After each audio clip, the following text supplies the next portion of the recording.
નમસ્કાર, સ્વાગત છે આપનું ગુજરાત ફર્સ્ટમાં. ગુડ નાઇટ ગુજરાતમાં હું આપની સાથે યશ. મહત્વના સમાચારથી બુલેટિનની શરૂઆત કરીએ. સુરતમાં ફરી એક વખત મેઘરાજાનું આગમન થયું છે. સુરત શહેરમાં છૂટો છવાયો વરસાદ શરૂ થયો છે. શહેરના જુદા જુદા વિસ્તારોમાં વરસાદ નોંધાયો છે. ઠંડા પવનની સાથે વરસાદી માહોલ છવાયો છે. મેઘરાજાએ પહેલા ધડબડાટી બોલાવી, ત્યારબાદ એકાએક જ વિરામ લીધો હતો. આ લાંબા વિરામ બાદ ફરી આજે સુરત શહેરમાં મેઘરાજાનું આગમન થયું છે, જેને કારણે સુરતવાસીઓને અત્યારે હાલ ઠંડકનો અહેસાસ થઈ રહ્યો છે. ધીમા પવનની સાથે હાલ મધ્યમ વરસાદ પડી રહ્યો છે, ત્યારે મધ્યમ વરસાદને કારણે અત્યારે હાલ ઠંડકનો અહેસાસ સુરતમાં થઈ રહ્યો છે.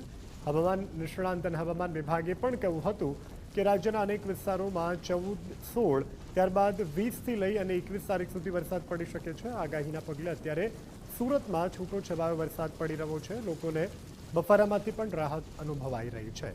સંવાદદાતા રાકેશ આપણી સાથે વધુ વિગત સાથે જોડાઈ ચૂક્યા છે. રાકેશ, સુરતના કયા કયા વિસ્તારોમાં કેવો વરસાદ છે, શું વધુ વિગતો?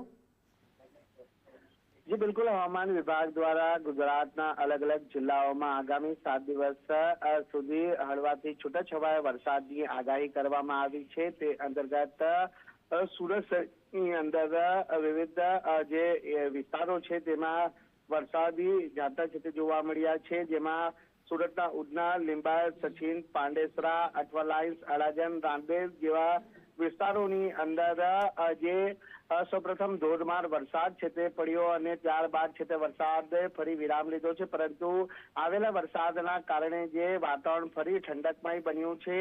ઠંડા પવન સાથે વરસાદે ફરી આગમન કર્યું હતું અને તેના કારણે વાતાવરણની અંદર શીતલહેર છવાઈ ગઈ હતી, જેના કારણે બફારામાંથી લોકોને રીતસરની જે રાહત મળી હતી. ત્યારે હજી પણ આગામી 6 દિવસ છે તે સુરત શહેર, દક્ષિણ ગુજરાતમાં પણ છૂટાછવાયા વરસાદ રહેવાની જે શક્યતા છે તે હાલ વ્યક્ત કરવામાં આવી રહી છે અને તેના પગલે હજી પણ શહેરના જુદા જુદા વિસ્તારોની અંદર આગામી 6 દિવસ સુધી વરસાદી માહોલ જોવા મળી શકે તેમ છે. જી બિલકુલ રાકેશ, જાણકારી બદલ આભાર.